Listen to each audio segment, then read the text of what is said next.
Hey folks, Papa Boris here, playing some more Warhammer 40k Mechanicus. You can probably hear I'm sick, but this is my last chance for 5 days to record a new video, and I just had to do it because I'm so excited. We're at a very important point in the playthrough. The previous mission was ludicrously valuable. It gave us a ton of Blackstone, and I'm not sure, but I believe I can actually upgrade this Tech Priest all the way to the end of this tree. 3 upgrades in one mission, which is pretty ridiculous, honestly. But that means that we're now at a point where 2 tech priests have each made it down to the bottom of 2 tech trees, which means we get a chance to talk about the bosses. Now, loadout, I'm going to make some changes. I'm going to take this very expensive flamethrower and remove it for the cheaper one that we just got last time. It does a lot less damage. Instead of 4 to 6, it deals 2 to 4, but it also has half the CP cost. So I'm fine with shooting it twice as often in exchange for doing less damage. It also adds some flexibility to my turns. I've also been getting increasingly annoyed about this pistol, how it has friendly fire, so I'm going to remove it, and what I'm actually going to put in its place is this starting pistol that the other character is using, my melee character, because this little guy at the beginning is just great. It has Machine Spirit every other shot, which is great for this character who has Machine Spirit damage bonus. Plus, on top of that, it reveals stats, and this character often wants to reveal stats. And this pistol is a short range, only 12 meters, so getting to benefit from the range boosts, 2 of them, this one is bonus range, and then there's bonus range here again, actually makes it a lot easier for me to reveal the stats of enemies that I want to know the stats of. If you've been watching the whole series, you know that a lot of the time with the other character, I just wish I could hit somebody with this pistol, and I can't. Now, the other character, I still want to equip a free pistol on this character. I think I'm going to, just for variety's sake, use this Gamma pistol. So the nice thing about this is that it does untyped damage. It ignores armor, so it doesn't matter what the armor of the enemy is. You're getting 1 to 2 damage on them anyway.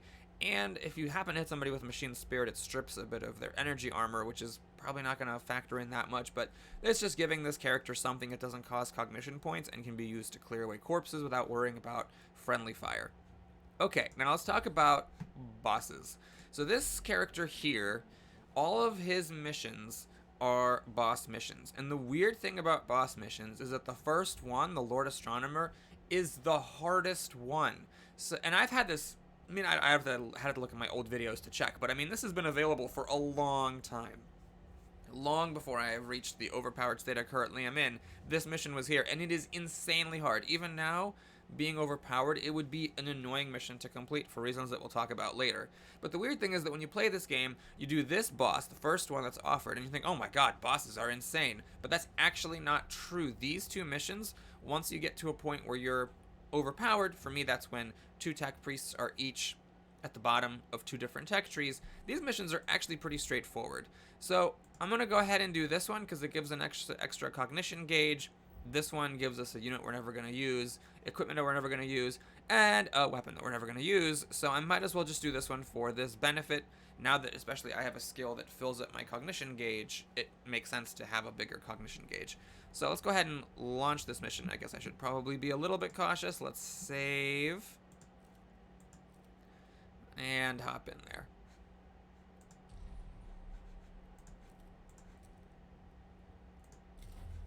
Now, here I am, I think, going to be a little bit greedy. I'm actually not going to use either of these fancy things. We'll just go in with the servitors. And do I want this 9 energy damage? I don't. I'm going to take this off, and I'm going to put in some additional CPs, because you can just never have enough CPs. Let's go ahead and deploy.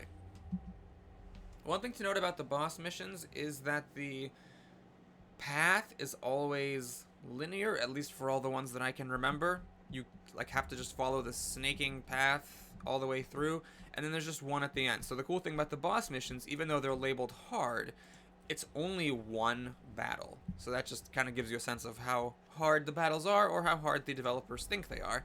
Anyway, let's pull up the glyph guide. I have a nagging suspicion that this is going to be a pair of glyphs that are both bad. A lot of times the events on the road to the boss have unavoidably negative consequences. But I'll check. So we got the 3 circles with a curve over top of them. Yep, that's negative initiative. And then we have 1, 2, 3, 4 circles doing whatever that is. That is what? That is we lose cognition points, which would mean that I think it increases Necron Awakening. So what I'm going to do is I'm going to take the initiative penalty, so the enemies go before me. Oftentimes we delay, so they do it anyways. Just have to keep in mind, of course, if we get another initiative decreasing effect, then it's going to raise the Necron Awakening level. Which isn't the end of the world, because the last mission I had a Necron Awakening level of 0, so I got a free mission and like 2,000 free Blackstone. I was pretty happy about that. Okay, this could be losing CPs, but I'm going to take it at its word. We'll just hope it gives CPs. It actually gave CPs. That's pretty good for a boss mission to get any kind of a positive effect. I will happily take it. Now I'm a little nervous about this other glyph. So what do we got? We got this thing. That's Blackstone? I'm not even going to check the other one. We'll just take Blackstone. That's terrific. I'm surprised. This is the 3rd boss, and I have a memory of the stuff being negative. Yet for this 3rd boss, there's been 2 things that have been positive. In fact, only that first glyph was an unavoidably negative consequence. Okay, what's here? Blackstone. I don't believe Blackstone can have a negative thing. Yep, it's always just Blackstone when you see the Blackstone symbol. A lot of the times, you know, it's like if it shows CP, you could gain CPs or lose CPs. Oh gosh, I don't know. One of these is probably losing CPs. Managed to gain some. Great. This is a blank room, which is good because it means I'm not getting anything bad there. And we got some more Blackstone. Fantastic. Obviously, if you're playing without that option of showing the exploration results, this is a lot trickier. I just don't think it's a particularly strong game design mechanic because theoretically you could get all the same outcomes. You could save and reload. So anything that just replaces save scumming, in my opinion, is merely a quality of life benefit, not an actual mechanical benefit. But I realize some people may have different opinions on that. Anyways, let's go ahead and go into this mission. So, this mission, like all the boss missions, is a little bit strange. You kind of have to figure out the right way to go about it. What's happening here is that we have essentially a spiral staircase leading up to the boss. There are no CPs anywhere in this mission, which is why it's good to get the 2 CP canticles and why I'm very happy to have a character who gives CPs as an overpowered ability. The only enemy that we see here, I believe, is flayed ones, and they're going to periodically crawl up the surfaces. This boss gains health every time you kill a flayed one. So while flayed ones are pretty irrelevant because they don't do that much damage, you don't really want to stop to kill them because every time you do, they're just going to essentially feed this boss. So what you need to do is just book it up this long staircase up to the boss and hit him with everything you've got. Once he dies, the mission's over. This battle objective is not a lie. It's not like you kill him and it's like, oh, by the way, kill all the flayed ones too. It really is just kill the guy. If you actually, make slow progress up this staircase, killing the flayed ones as you go, you're going to have a bad time because you're going to be healing him and spending resources, and there is nothing here that grants CPs. He has this endless legions ability that makes more flayed ones appear, so that's how they come. The main thing is you have to figure out, okay, how many CPs do I spend for each of my character to have them move up the staircase? In this particular case, I have a character, this one, who can fill the CP gauge. I also have 2 blessings that grant CPs. One completely fills the gauge, one almost fills it, 6 out of 7. So I am just going to go hog wild here. I'm going to go completely hog wild. We are going to eat some opportunity attacks from these flayed ones. They do 1 to 3 damage. So most of the time I will not be taking any damage. If they roll max or they roll a crit, then I'll take 1 or 3 damage respectively. I'm okay with that. This character has healing. I will just spend as many CPs as it takes to get up here and reach this boss. If you don't play it this way, this could be a very challenging mission. But as long as you play this correctly, we'll see, and I'm prepared to, eat my socks if I end up being overly optimistic about it. This is actually going to be a pretty straightforward mission. So what I'm going to do is go here, and I'm going to be very spendthrift. I think I'm going to shoot him to reveal his stats. Well, okay, that's not very spendthrift. That's a free shot. He has no armor even. 42 is not much health, if you think about it. We've got this Canticle that we can now do 3 times. 1, because this character just got there. 2, because the other character also has it. And then 3 for the actual Canticle itself. So what I'm going to do is I'm going to fire a free shot at him with my flamethrower. This is a mostly irrelevant amount of damage, but it does set him to burning, and maybe every little bit helps. I'm not sure I even want to bother with anything else. Maybe I'll do this free heal. I only am missing 1 health, but let's put that cooldown on. I have another healing item, so I don't really care that much about it. And I'm not going to pop this stuff yet. We will do that next time. Now this, I could reveal the stats of the flayed ones, but I don't even care. I'm actually just going to hit him with it. It's just for the 1 damage. That is for the ranged ability tree that it does this. So the other character's Servo Skull will be useless in this battle. But since I can do a damage, I might as well. Alright, so this character is going to do the exact same thing. He's just going to book it past the flayed ones.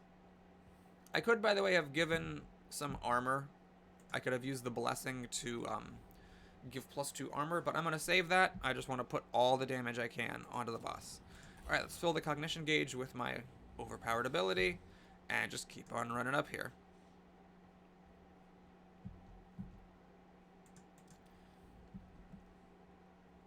So this guy is going to be a little different. I will take a free shot at him because I might as well. In fact, I don't know, if I had delayed and had this character go first and done the big shot this round, which actually would have been a very reasonable course of action, I might have actually been able to kill the boss in the first round. It doesn't matter because it's not going to change the Final Awakening level, but I actually could have done that. I think that may be worth mentioning. So we'll shoot him, and I'll come up here. I'll whack him. I'm trying to be at an angle a bit so that the other character can get a flamethrower shot on him without hitting my other character. In fact, I maybe should have just gone for an energy weapon, because the flamethrower doesn't really have any value here since I'm only really hitting the boss. I'm not actually hitting any other characters with it, any other enemies. Okay, we're going to go here. I will put on my force field. And the next round, this character goes first, actually. So yeah, we'll just do this now. We'll pop up that.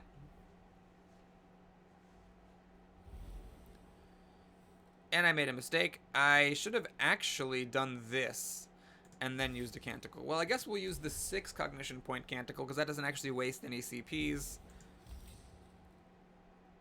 What am I doing? That's not the right. Oh, right. That is the right one. Okay, now we're doing this. And now there's nothing else to do, so I'll end the turn. I will spawn a Servitor here just to make sure that the boss doesn't get any ideas, because I have extra CPs, so I might as well. But yeah, it's not necessary. In fact, I am not even going to farm cognition points.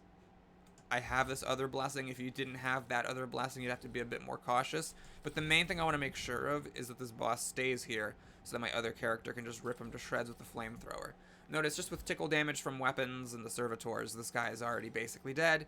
This is on very hard difficulty, so if you're playing on a lower difficulty, it's even easier. He doesn't have a 50% health boost.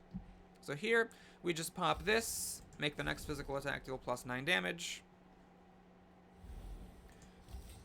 We use the actual Canticle itself, so now there's 3 of these stacked on top of each other. So this will be like, what, +20? Oh, 30, oh, right, 27 plus the damage bonuses from... Wait, why is it 32? So it's a minimum of 2 plus 27 is 29 plus 1. Oh, for the blessings. There it is, yes. And then there's one more blessing. This is irrelevant, actually. He's already dead, but whatever. Just to pile it all on, and then we can use this Canticle, which I need in order to have the CPs to shoot my flamethrower. Servitors, sorry. You died a noble death. And down he goes. So yeah, that's all it is. Of course, this mission has been available earlier. If I had done it earlier, it would have been much more difficult, but I like saving the boss missions for when I'm overpowered. I guess you don't have to do that. Like, it was doable earlier. It might even have been easier than some of the missions that we did do, where, like, we took damage and lost Blackstone. So it's not necessarily the only correct way of doing it. It's just how I personally enjoy doing it. So, yeah, that was a nice, quick one. If you were wondering why the timestamp was so short on this one all of a sudden, especially after the last video was, like, over an hour long, that's the boss. Thanks for watching, everybody. Hope you enjoyed it. Please like and or subscribe, and I'll see you again soon. Take care.